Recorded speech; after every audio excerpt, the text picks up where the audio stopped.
我凭什么打他？你去打啊！不，他砍你！我让你。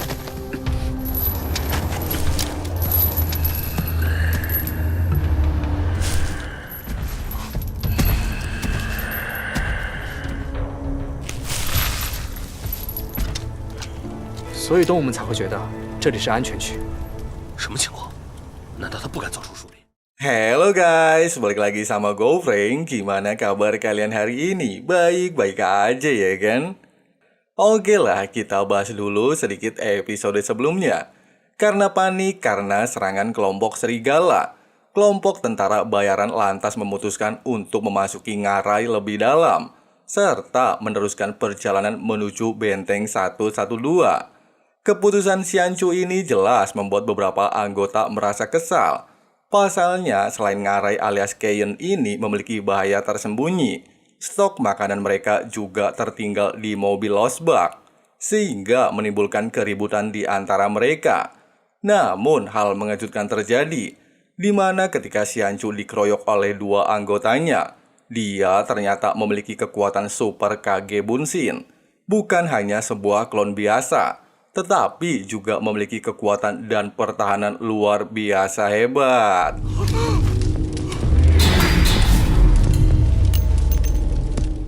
Lalu gimana sih kelanjutannya? Jadi yuk langsung aja simetriskan posisi rebahan, kencangkan celana dalam. Inilah waktunya kita baku hantam.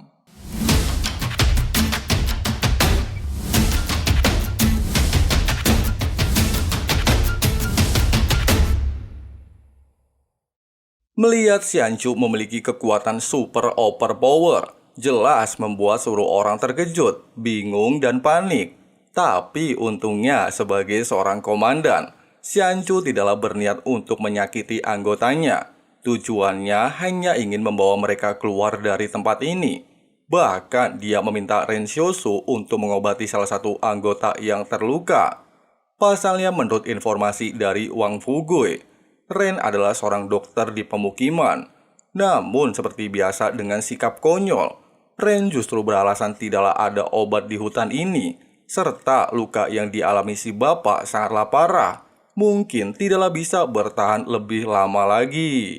9、8、10分钟。 Orang sekarat malah diledek ya guys ya.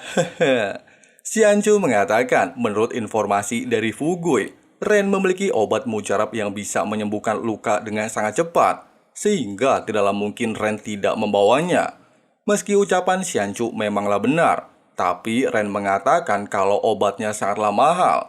Terlebih lagi statusnya saat ini hanyalah seorang pemandu bukan dokter pendamping. Namun jika mereka ingin menjadikan dirinya sebagai dokter, maka haruslah menambah bayarannya. 我的钱 Karena nyawa lebih penting dari uang, si bapak lantas menyerahkan seluruh simpanannya. Tapi Ren menegaskan kalau dia tidaklah akan mengambil semua uangnya dan hanya mengambil 2.000 yuan biaya pengobatan. Hal ini membuat si bapak mengucapkan terima kasih dan menambah poin misi Ren Xiaosu. Singkatnya, setelah masalah tersebut teratasi, Xianchu menjelaskan tujuannya datang ke tempat ini, di mana dia mendapatkan misi untuk memetakan rute pegunungan. Pasalnya ada sebuah barier yang baru-baru ini ditemukan, berada di dekat reruntuhan sebelum bencana alam menimpa umat manusia. Namun setelah datang ke tempat ini dan menemui banyak sekali bahaya, dirinya justru semakin tertarik untuk mempelajarinya, yang kemungkinan akan bermanfaat bagi umat manusia di masa depan.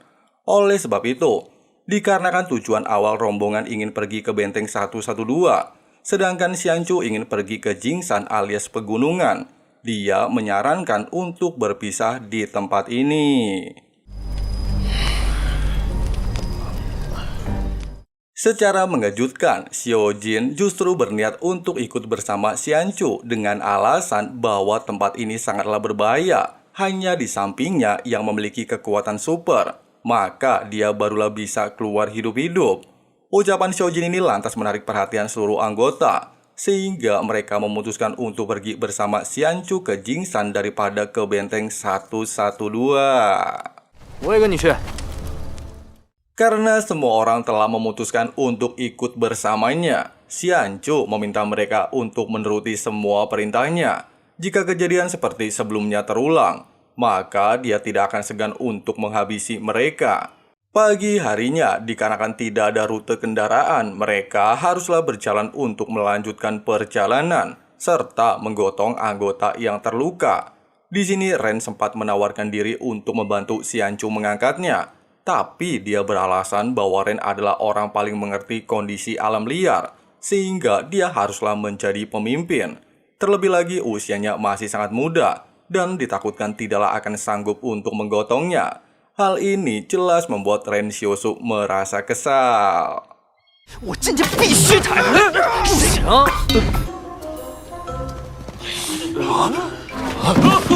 谁敢跟我抢，我砍死他！ Sambil melanjutkan perjalanan, Ren juga menyempatkan diri untuk merawat anggota yang terluka, sehingga membuatnya terus-menerus mendapatkan ucapan terima kasih dan menambah poin pencapaian misinya.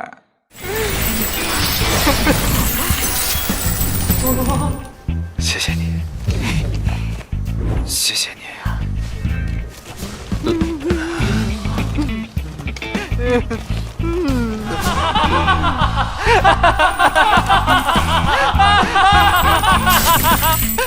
Sesampainya di lokasi yang aman untuk beristirahat, Xianchu meminta Ren untuk menemukan makanan. Ren mengatakan dia bukanlah dewa, jadi bagaimana mungkin bisa dengan mudah menemukan binatang buruan, kecuali ada babi gila yang menabrak pohon. Dan ternyata... 这下可以吃野味了。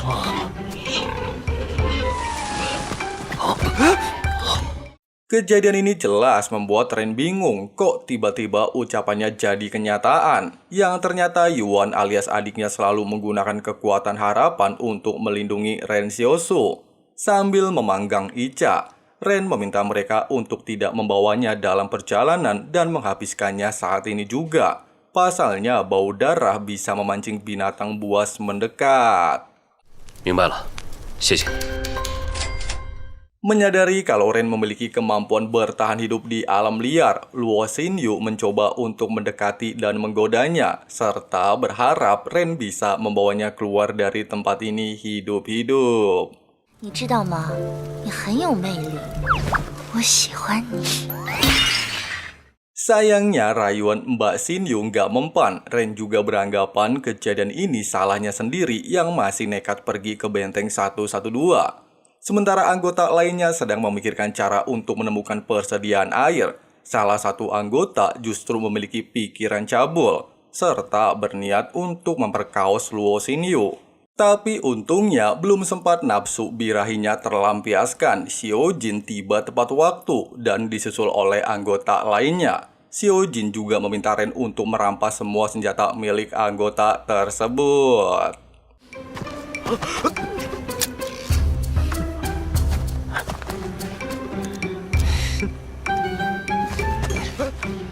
Pasca kejadian ini, Xin Yu mencoba mendekati Xiao Jin serta memohon kepadanya untuk membawanya keluar dari Jingsan. Bahkan dia memberikan imbalan 10.000 yuan untuknya.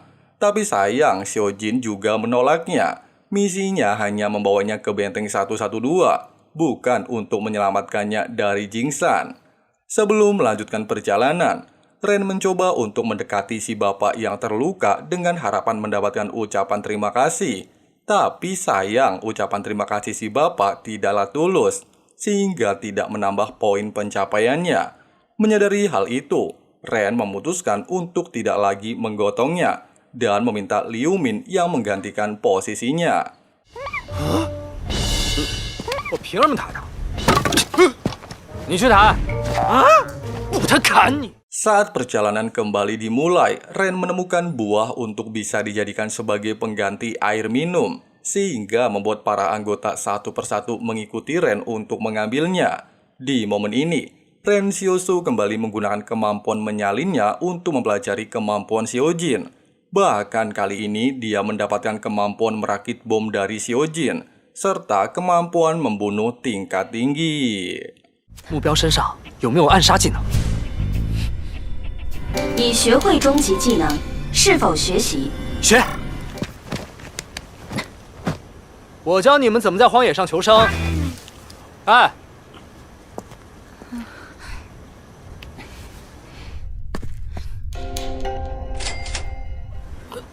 谢谢。谢谢啊，谢谢。那你晚上吃什么？谢谢。 Malam harinya, untuk berlindung dari hujan asam, rombongan memutuskan untuk beristirahat di sebuah goa. Di tempat ini mereka tanpa sengaja menemukan sebuah tulisan dari tentara bayaran yang sebelumnya sempat kita lihat di awal episode guys. Ternyata pesan di tulisan ini mengatakan kalau rombongan tentara dari Benteng 112 tewas secara mengenaskan tanpa meninggalkan tulang. Bahkan mereka juga melihat sebuah bayangan hitam mengambil mayat anggota yang tewas. Kejadiannya sama persis saat mayat salah satu anggota Ren menghilang. Tulisan ini lantas menimbulkan kepanikan. Tapi Xianchu meminta mereka untuk tetap tenang dan tidak berpikir negatif, serta berjaga secara bergantian. 我陪你吧。不用，你守前半夜，我守后半夜。我们也出去方便一下。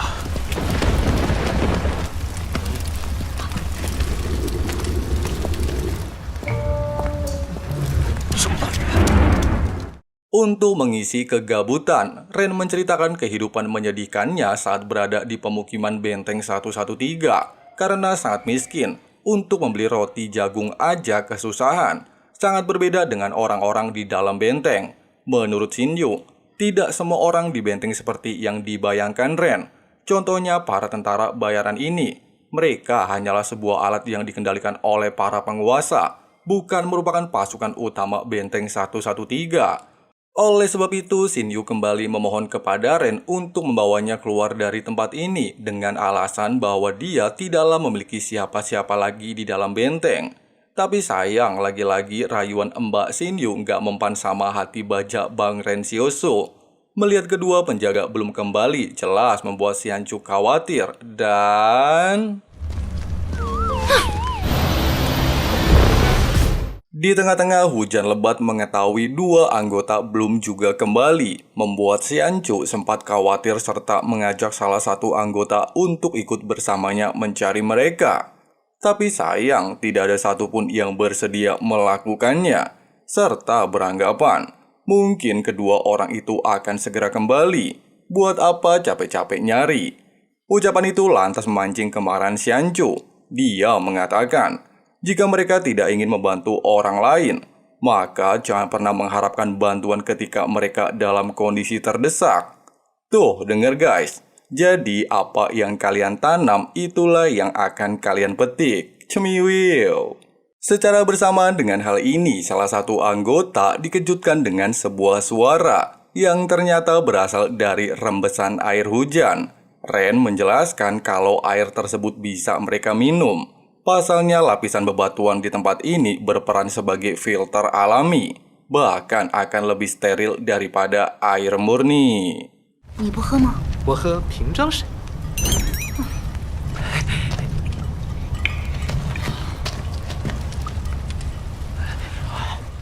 Mendengarkan perkataan Luo Xinyu serta mengetahui sulitnya mencari persediaan konsumsi, Ren Sioso lantas berniat untuk menyimpan 2 botol airnya di dalam istana. Tapi sayang, untuk saat ini Ren masihlah belum memiliki akses ke area penyimpanan. Semakin malam hujan juga semakin lebat. Seluruh anggota kini benar-benar merasakan kelelahan luar biasa termasuk Ren Sioso. Sehingga Xiojin memintanya untuk beristirahat. Pasalnya dia adalah juru kunci keselamatan hidup mereka di alam liar.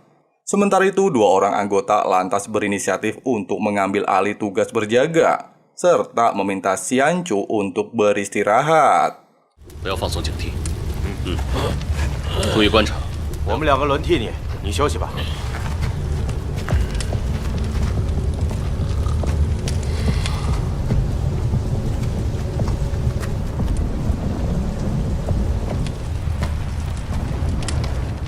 Saat semua orang terlelap tidur, 2 orang yang awalnya berniat berjaga justru secara tidak terduga berniat untuk menghabisi Ren Siosu dan Xiojin.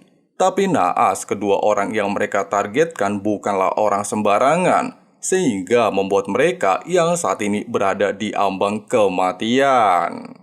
到底怎么回事？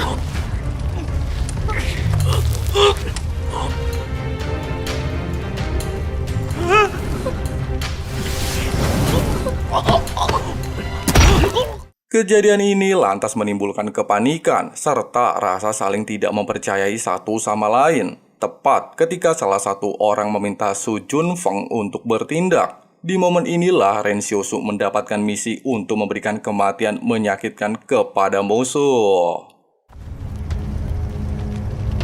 不关我的事，我都没告诉他们你力气很大这件事。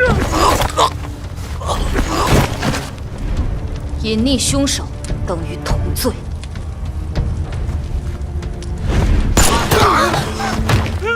Secara bersamaan ketika seluruh musuh dalam selimut dihabisi, misi Ren Xiaosu dianggap selesai, serta mendapatkan teknik menyalin tingkat master. Tidak ingin menyia-nyiakan kesempatan, serta bayangan Xianchu saat ini berada di luar tubuhnya. Ren Xiaosu lantas mencoba untuk menyalin kekuatan supernya.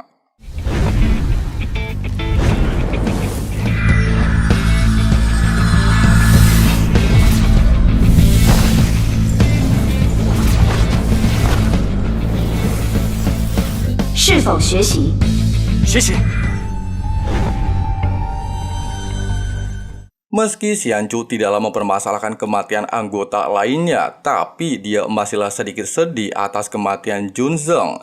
Namun apalah daya, karena orang ini juga bersekongkol, dan di hutan ini tidaklah ada benar dan salah, maka dia meminta mereka untuk melupakan kejadian tersebut. Nah, dikarenakan masihlah penasaran bagaimana mayat beberapa anggota sempat menghilang, Ren lantas mencoba untuk mengamati hal tersebut dengan ketiga mayat anggotanya, serta meminta Xiaojin untuk melaporkan apapun yang akan terjadi. Sementara dirinya mencoba untuk berlatih menggunakan teknik bayangan yang baru saja dia dapatkan dari Xianchu.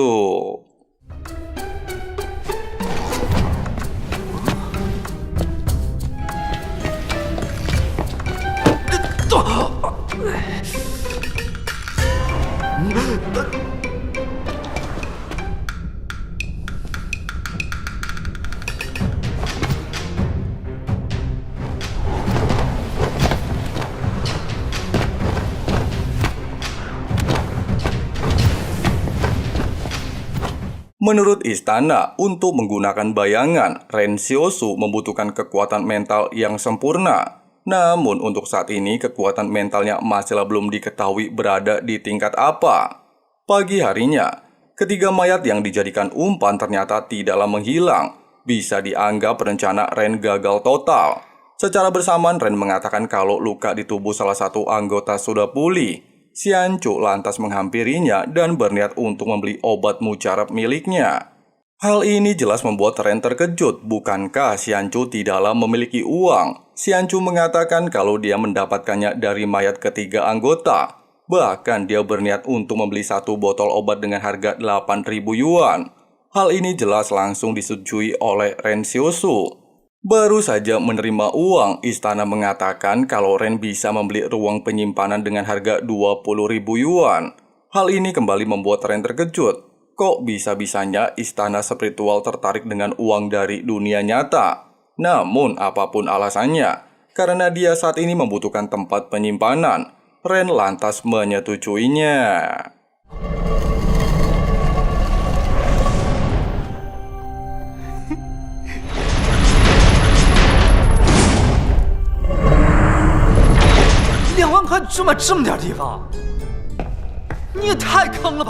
Beberapa saat kemudian, meski Ren terlihat konyol menggosok giginya dengan sebatang kayu, tapi hal tersebut justru diikuti oleh Xianchu dan Xiaojin. Nah, dikarenakan tempat ini tidaklah terasa aman, Xianchu lantas meminta seluruh anggota untuk kembali melanjutkan perjalanan. Meski kedua anggota yang semalam pergi belum juga kembali, tapi dikarenakan dirinya tidaklah bisa menemukan jejak mereka, maka kemungkinan dua orang itu udah koit. Merasa kepo dengan pedalaman Gunung Jingsan, Ren lantas bertanya sebenarnya apa aja sih yang ada di dalam gunung tersebut. Komandan Xianchu menjelaskan kalau gunung itu sangat misterius. Mungkin ada beberapa binatang yang telah berevolusi di tempat tersebut. Itulah yang membuat dirinya mendapatkan misi untuk pergi ke Jingsan. Ren lantas bertanya kenapa orang-orang benteng saat ini sangatlah peduli dengan masalah spiritual. Xianchu mengatakan hal itu mereka lakukan karena ada sebuah insiden baru-baru ini, di mana ada makhluk gaib milik sebuah organisasi mencoba membunuh manajer benteng. Terlebih lagi menurutnya, kemampuan para supernatural ini tidaklah bisa dibayangkan dengan imajinasi saja, sehingga perusahaan besar mengutus tim tentara bayaran untuk mengambil berbagai tindakan melawan hal-hal gaib. Bahkan pihak benteng kini membentuk sebuah departemen penelitian makhluk supranatural. Dengan alasan tersebut, Xianchu saat ini tidaklah ingin kembali ke benteng. Pasalnya, jika para peneliti mengetahui dirinya memiliki kekuatan super, maka dirinya pastilah akan menjadi kelinci percobaan. Dan orang yang paling dia takuti membocorkan rahasia ini adalah Liu Min. 你不就可以回去了吗？那如果留步出意外死了？ Pada awalnya, Xianchu beranggapan jika Ren Xiusu adalah seorang supranatural yang mampu membangkitkan kemampuan kemarahan. Merasa bingung dengan ucapan tersebut, Ren lantas menanyakan hal itu kepada istana dalam pikirannya. Apakah dia memiliki keterampilan yang berhubungan dengan kemarahan? Belum sempat si istana mengatakan, Ren bersama anggota lainnya dikejutkan dengan pemandangan aneh yang berada di hadapan mereka.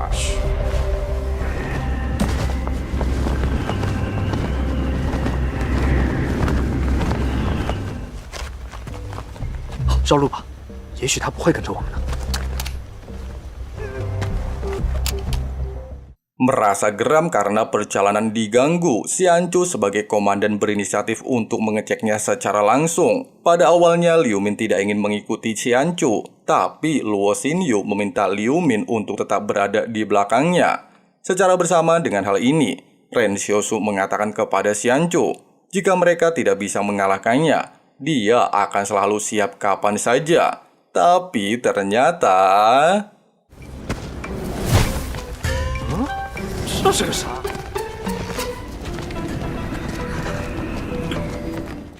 Kejadian ini lantas membuat seluruh orang bertanya-tanya apakah benda itu merupakan milik tim benteng yang sebelumnya tiba di tempat ini. Namun Xianchu mengatakan bahwa dia tidak pernah menemukan benda tersebut di dalam benteng. Di tengah-tengah percakapan, Ren Xiusu tanpa sengaja menemukan sebuah kotak.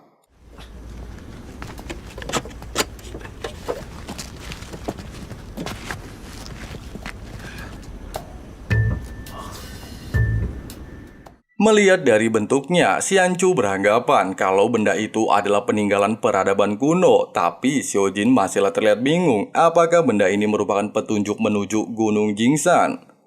Ada-ada aja ya guys ya. Padahal benda itu kartu barcode pembayaran gitu. Tapi kenapa mereka menganggap kalau benda itu peninggalan peradaban kuno? Nah, dikarenakan hal tersebut tidaklah terlalu penting, Xianchu lantas meminta anggota untuk segera melanjutkan perjalanan menuju Gunung Jingsan. 要不然怎么解释镜山现在的变化？ 里面有解开净化之谜的线索。你确定那里有一座神秘的城池？啊，这东西还带着吗？ Sebelum melanjutkan perjalanan, Liu Min bertanya, apakah boneka yang mereka temukan ini harus dibawa? Xianchu mengatakan, bawa ajalah, mungkin benda itu berguna untuk mereka nantinya. Buset, ini kan boneka bocil ya guys ya. Mereka masih aja menganggap benda itu penting ya kan?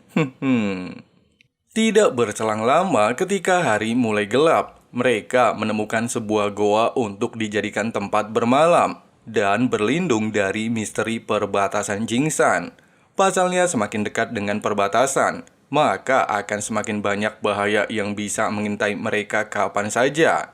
Ren lantas bertanya kepada Xianchu, apakah dia mengetahui jelas mengenai perbatasan Jingsan. Xianchu mengatakan, di tempat itu ada sebuah tempat, tapi mereka dibawa kendali organisasi Fire Seed. Ucapan ini jelas membuat Ren Xiusu terlihat heran. Dia tidaklah pernah mendengar organisasi tersebut. Xianchu menjelaskan, Fire Seed memanglah berada jauh dari benteng 113. sehingga tidak heran kalau Ren tidaklah pernah mendengarnya. Menurut informasi yang dia dapatkan, Fairseed mengendalikan lebih dari 20 pos pemeriksaan perbatasan. Di tengah percakapan, Liu Min dan Xin Yu terlihat merebus akar pinus untuk dijadikan makanan. Ren juga bilang hanya itulah makanan yang mereka miliki saat ini. Liu Min lantas bertanya, kenapa Ren tidak membuat harapan seperti sebelumnya, meminta babi hutan datang ke tempat mereka untuk dijadikan makanan. Hal itu jelas membuat Ren Xiaosu kesal. Pasalnya jika dia melakukannya, maka adiknya pastilah akan mengalami kesakitan karena kekuatan supernya dia gunakan. Lalu, kenapa tidak Liu Min saja yang membuat permintaan? Liu Min bilang dia cuman bercanda. Kalau dia bisa membuat permintaan, pastilah sudah meminta banyak binatang untuk dijadikan makanan. Namun, siapa sangka ucapan Liu Min ini menjadi kenyataan.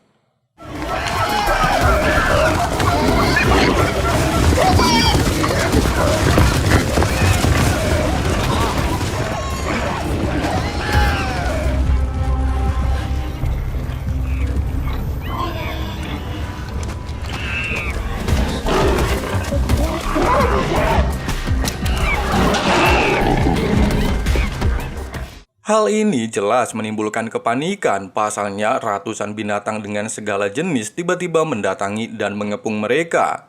Kejadian ini membuat Ren kesal kepada Liu Min. Sebenarnya mulutnya itu kayak apa? Kok bisa-bisanya menimbulkan bahaya bagi mereka? Dia juga meminta Liu Min untuk mengusir kawanan binatang tersebut. 你们走吧。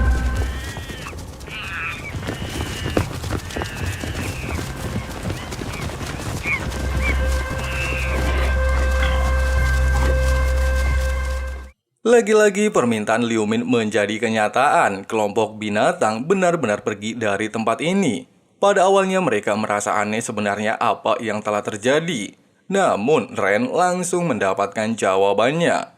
Hal ini bukan karena permintaan Liu Min, melainkan pasti ada bahaya yang mendorong kelompok binatang menuju tempat ini. Terlebih lagi mereka tidaklah saling menyerang dan melakukan perlawanan. Dengan kata lain, para binatang pastilah sedang mencari tempat bersembunyi. Menurut analisa, goa ini pastilah tempat bersembunyi paling aman bagi para binatang dari bahaya. Namun, karena mereka sudah berada di tempat ini, para binatang memutuskan untuk mencari tempat lain.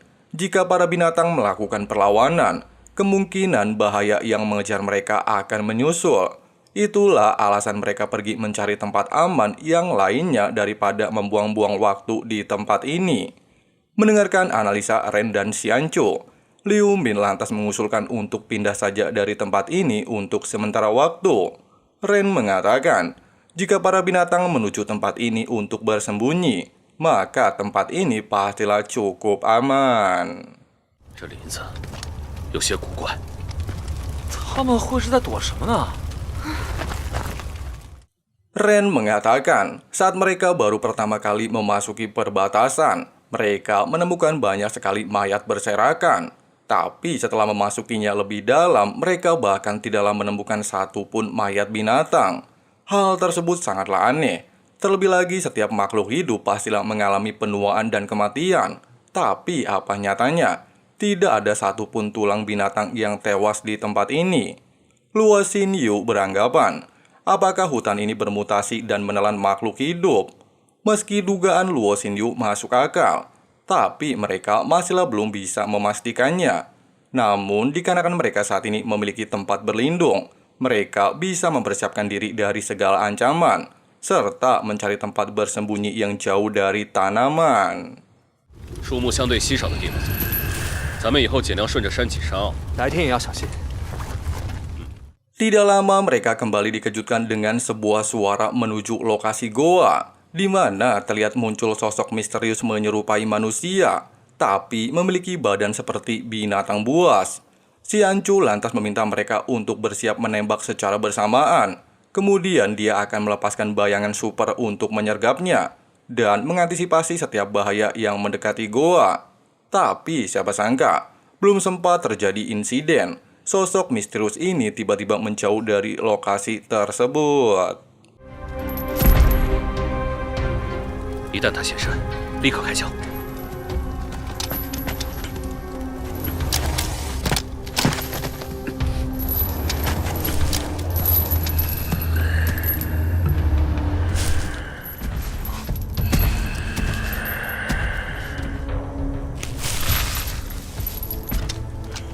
所以动物们才会觉得这里是安全区。什么情况？难道他不敢走出树林？ Pasca kejadian barusan, Xianchu meminta mereka untuk beristirahat dan berjaga secara bergantian. Singkatnya, mereka tiba-tiba terbangun mendengar sebuah suara ledakan dan beranggapan apakah itu suara letusan gunung berapi. Xiao Jin mengatakan hal itu bukanlah suara letusan gunung, melainkan suara bahan peledak untuk membuat sebuah terowongan. Kemungkinan suara itu berasal dari organisasi King. Pasalnya, klan King saat ini mengelola benteng 112 yang tidak jauh dari lokasi mereka saat ini. Oleh sebab itu, Xianchu meminta seluruh anggota untuk bergegas menuju lokasi tersebut sebelum pasukan dari benteng 112 menemukan rahasia di perbatasan Jingsan. Hal ini sempat membuat Ren ragu. Pasukan King sudah berada di sana, tapi kenapa Xianchu masihlah nekat untuk mendatanginya? Xianchu mengatakan mereka sudah sampai sejauh ini, apakah mungkin ada kesempatan untuk mereka mundur? Jalan kembali lebih berbahaya, sehingga satu-satunya jalan ya terobos aja lah ya guys ya. Meski mereka tidak menemukan rahasia perbatasan, mereka pastilah memiliki cara untuk melewati organisasi King, memanfaatkan area hutan untuk bersembunyi. Dari suaranya, Xiao Jin menduga berasal dari puluhan kilometer. Jika mereka bergerak cepat, mungkin bisa sampai sebelum malam tiba. Tapi menurut Ren, jika itu jalan lurus mungkin saja betul. Tapi bagaimana jika jalannya berkelok? Mungkin mereka membutuhkan beberapa hari untuk sampai. 但愿路没那么难走。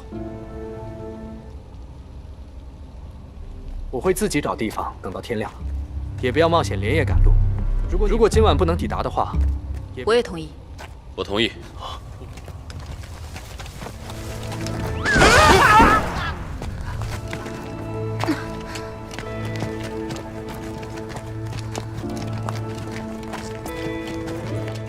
Di tengah perjalanan, mereka tanpa sengaja menemukan sebuah mayat berada tidak jauh dari lokasinya. Merasa kepo dengan hal tersebut, Xianchu lantas memimpin rombongan untuk memeriksanya.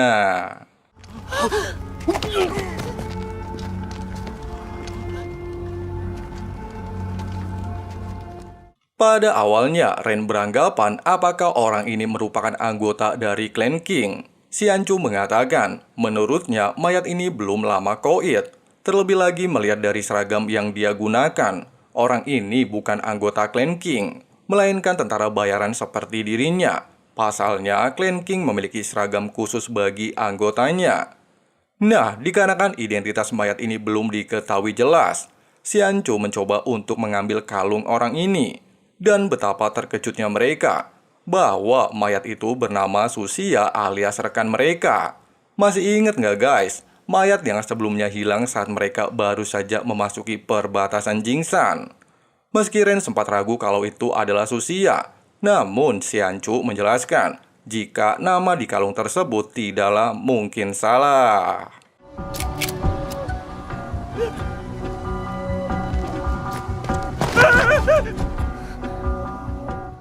Di tengah kondisi kepanikan, Ren Xiaoshu yang masih terlihat kepo dengan bekas luka di tubuh orang ini mencoba untuk melihatnya secara langsung.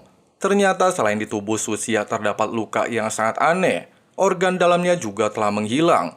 Terlebih lagi, Ren juga belum pernah melihat kejadian seperti ini. Apakah mungkin lukanya diakibatkan oleh gigitan manusia? Menurut analisa Xianchu, luka gigitan tersebut memanglah berasal dari gigitan seorang manusia. Selain dirinya sering mempelajari bekas luka, dia juga pernah digigit kekasihnya ketika pertama kali masuk sekolah. Sehingga Xianchu bisa memastikan kalau luka itu memanglah bekas luka gigitan manusia. Meski ucapan Xianchu seolah ngelawak, tapi Ren beranggapan hal itu mungkin saja bisa terjadi. Namun kemungkinan besarnya, luka Susia ini seolah terseret oleh sebuah rantai besi. 是个人。 Menyadari jika mereka tidak memiliki banyak waktu, Xiaojin meminta anggota untuk segera meninggalkan lokasi ini, serta menggunakan formasi taktis 3 orang untuk mencegah penyergapan. Ucapan ini jelas membuat Ren terlihat bingung dan bertanya apa sih formasi taktis 3 orang? Xiaojin menjelaskan, 2 orang harus tetap berada di sampingnya, mengerahkan senjata ke arah musuh, sehingga mereka bisa mengantisipasi makhluk aneh yang tiba-tiba menyerang. Setelah Ren mengerti dengan ucapan tersebut, mereka kembali melanjutkan perjalanan.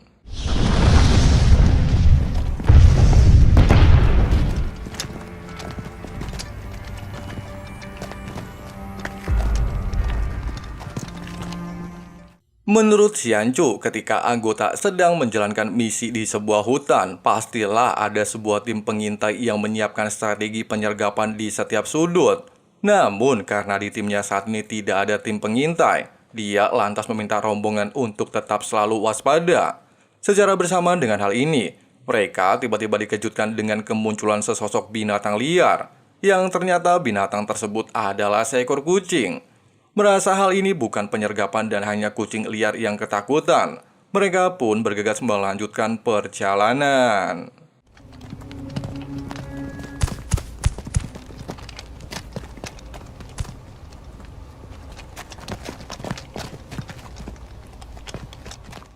Tidak berselang lama, rombongan kembali dikejutkan dengan babi hutan berlari ke arah mereka. Melihat hal tersebut, Xianchu meminta rekannya untuk tidak memburunya dan membiarkan babi itu melarikan diri.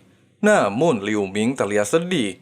Pasalnya kenapa mereka membiarkan babi itu pergi dan tidak menjadikannya sebagai stok makanan. Terlebih lagi dirinya sudah beberapa hari tidak makan enak. Xianchu mengatakan, jika mereka memangsa babi tersebut, serta menyalakan api di tengah hutan, maka hal ini akan terlalu beresiko bagi mereka. Terlebih lagi hal itu pastilah akan memancing klan Xing menemukan lokasi rombongan. Ucapan ini seketika membuat Liu Ming bertanya-tanya, emangnya kenapa sih kalau sampai ketahuan klan Qing, orang sama-sama manusia, jadi ngapain juga mereka harus khawatir kepadanya? Xiaojin menjelaskan tempat misterius dikendalikan oleh perusahaan Fireseed. Berbagai kolong merat pastilah sudah mengirim anggota bersenjata untuk melakukan pengintaian. Dan jika memang posisi mereka diketahui, klan Qing tidaklah mungkin mentraktir Liu Ming pesta. Hal itu jugalah yang menjadi alasan kenapa Benteng 113 datang ke tempat ini berkedok mengawal sebuah band. Meski hanya tipu muslihat, tapi para konglomerat tidaklah mungkin menyelamatkan mereka. Ucapan barusan jelas membuat Liu Ming terlihat panik dan tidak ingin melanjutkan perjalanan. Tapi karena udah muak ngeliat tingkah laku Liu Ming, suruh anggota bergegas meninggalkan dirinya di lokasi tersebut. Dan tiba-tiba...